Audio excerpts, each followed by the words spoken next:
They are the scourge of Essos, a relentless tide of grass and steel.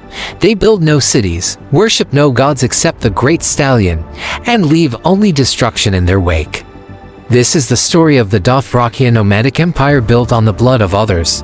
The true origins of the Dothraki are lost to the dust of the eastern plains.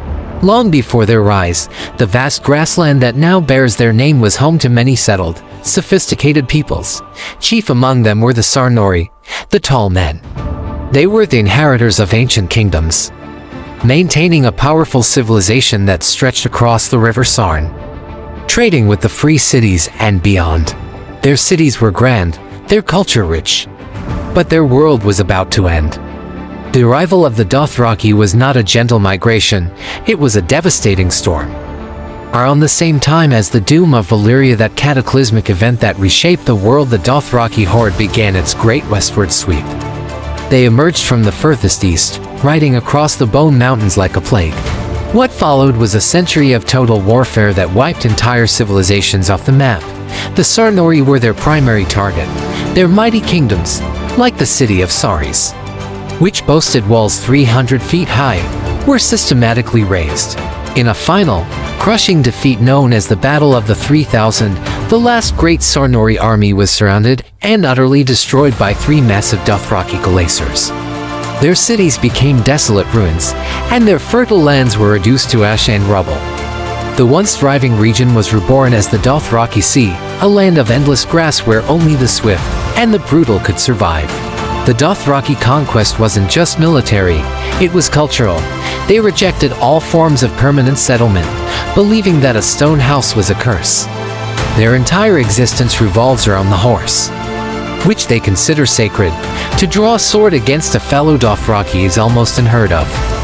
Disputes are settled with the Arak, their curved, sickle-like blade, or through single combat. A man's worth is measured by the length of his braid, which is only cut if he suffers defeat. An uncut braid is a symbol of an undefeated warrior. At the very heart of their culture is Vaes Dothrak, the only permanent city in the Dothraki Sea, but it's not a place of residence. It's a sacred ground where all weapons are forbidden. It is here that the Dosh Khaleen, a council of widowed Khaleesi, resides. These wise women interpret the prophecies of the Great Stallion and offer guidance to the cults who lead the hordes. For centuries, the Dothraki have remained an unstoppable force, a constant nightmare on the horizon for the free cities and the slave cities of Slavers Bay. They raid, they pillage, and they take slaves. While no single call has ever managed to unite all the Khalasars into one truly unstoppable army for long, they came close. Khal Temo dreamed of crossing the narrow sea and conquering Westeros. But that dream, like so many Dothraki ambitions, remained just beyond their reach. Still, the fear of the Dothraki is a powerful currency in Essos, often used by the wealthy to justify buying sullied armies for protection.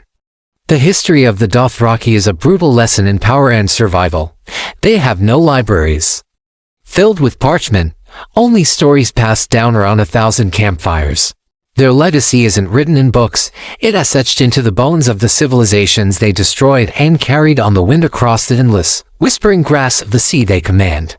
Thanks for watching, and if you enjoyed this dive into the lore, be sure to like and subscribe for more.